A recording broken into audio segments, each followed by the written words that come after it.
Bonjour, aujourd'hui c'est mon premier coup de gueule sur cette chaîne YouTube. Ça concerne les emplois aidés.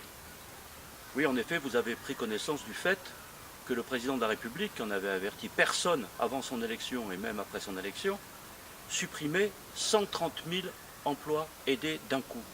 Un licenciement de 130 000 personnes. On est tous touchés, les associations, les communes, et moi je suis touché aussi comme commune.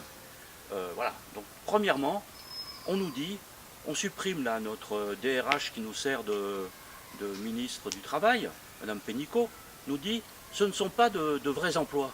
Ah ben bien sûr que ce n'est pas de vrais emplois, mais ce n'est pas une raison pour les licencier. Donc il faut les transformer en vrais emplois. Et moi j'ai toujours milité pour la titularisation des emplois aidés. Y compris dans ma commune, nous avons fait un effort sur ces 5 dernières années pour titulariser tous les emplois aidés. Et il m'en reste 4. Et vous savez les 4 qui me restent essentiellement? Ce sont des emplois de Cap Emploi pour les personnes handicapées pour favoriser leur intégration. Et c'est en liaison avec Pôle emploi que nous avons mis en place ces emplois. Et je me suis engagé qu'après la période de l'aide de l'État, je titulariserai ces personnes et je contribuerai par là même à l'intégration des emplois aidés. Et qu'est-ce que j'apprends à cet intérêt? Ces 4 emplois aidés pour intégrer les personnes en situation de handicap sont supprimés. Alors j'ai mobilisé les députés, la préfecture, tout le monde, et à l'heure où je vous parle, il n'y a toujours rien de fait.